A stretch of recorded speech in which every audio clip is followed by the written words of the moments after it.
జగన్ గారి అక్రమాస్తుల కేసులో ఆస్తుల కేసు అయిన సిబిఐ కోర్టులో విచారణ అయితే కనుక వెళ్ళాలి, హాజరవ్వాల్సి ఉందండి. జగన్ గారు కోర్టుకు వస్తారా రారా అని రెండు తెలుగు రాష్ట్ర ప్రజలు నన్ను అడిగితే కనుక చాలా అచ్చుకత్తతో ఎదురు చూస్తున్నారన్నమాట. వాస్తవమే.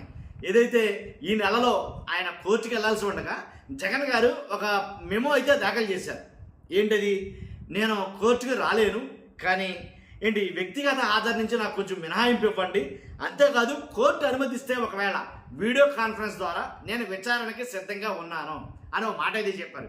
ఈ మాటతోటి కొంతమంది జగన్ గారు కోర్టుకు వస్తాడు అనుకున్న కొంతమందికి ఎలక్కాయ పడ్డట్టు అయింది గొంతులో.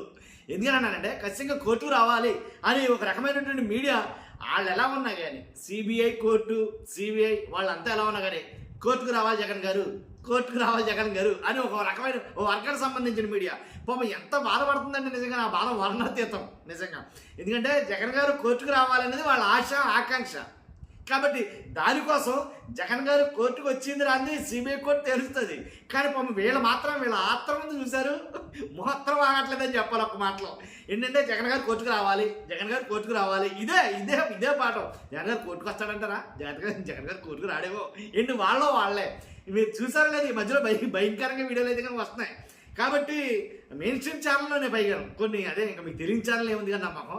కాబట్టి జగన్ గారు కోర్టుకు వస్తాడా రాడా అనేది బాహుబలి కట్టప్పని పొడిచిన తర్వాత ఎందుకు పొడిచాడు, కారణం ఏంటి అంత క్యూరియాసిటీ అయితే కనుక కలిగింది ఇప్పుడు దాకా.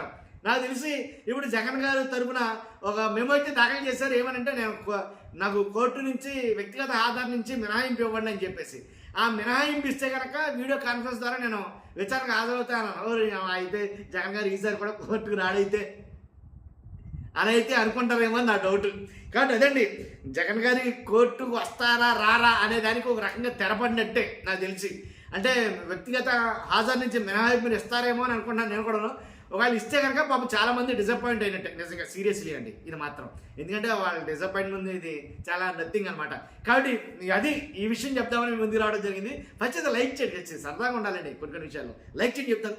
లైక్ చేస్తే నాకు మోటివేషన్ ఉంటుంది, కొంతమందికి అంటే చూడాల్సిన వాళ్ళు చూస్తారు ఈ వీడియో, వాళ్ళు చూడటం కోసమైనా మీరు ఖచ్చితంగా లైక్ చేయాలి, ఎందుకంటే ఎక్కువ మందికి చేరాలి కదా.